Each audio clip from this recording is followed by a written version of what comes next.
અરે ભાઈ, આ આજકાલના લોકોને બધું જ તરત જોઈએ. આજે બી વાવો ને કાલે ઝાડ થઈ જાય ને એવી આશા રાખે. ભલા માણસ આવું તો કંઈ થતું હશે.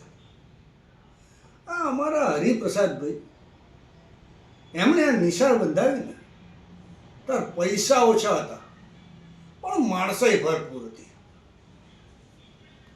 કોક સિમેન્ટ લાવે, કોક ઈંટો ઉપાડે, કોક પાણી લાવે, કોક છોકરાઓને ભણાવે, પણ ક્યારેય એમાંથી કોઈ એમ નહોતું પૂછ્યું કે ભાઈ મને શું મળશે.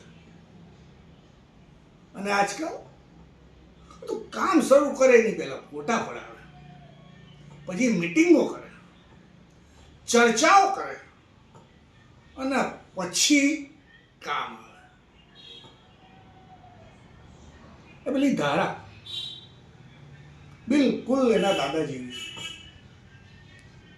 એની ખાલી એક જ તકલીફ છે, એ હજી અમને યુવાન સમજીને કામે લગાડવા માંગે છે.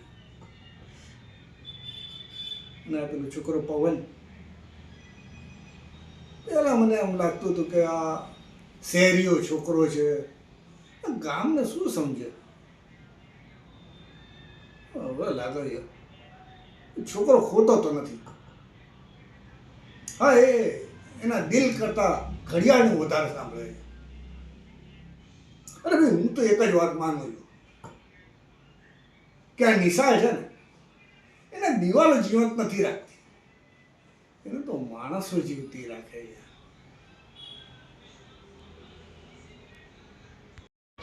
નમસ્કાર, મારું નામ જયંતભાઈ છે.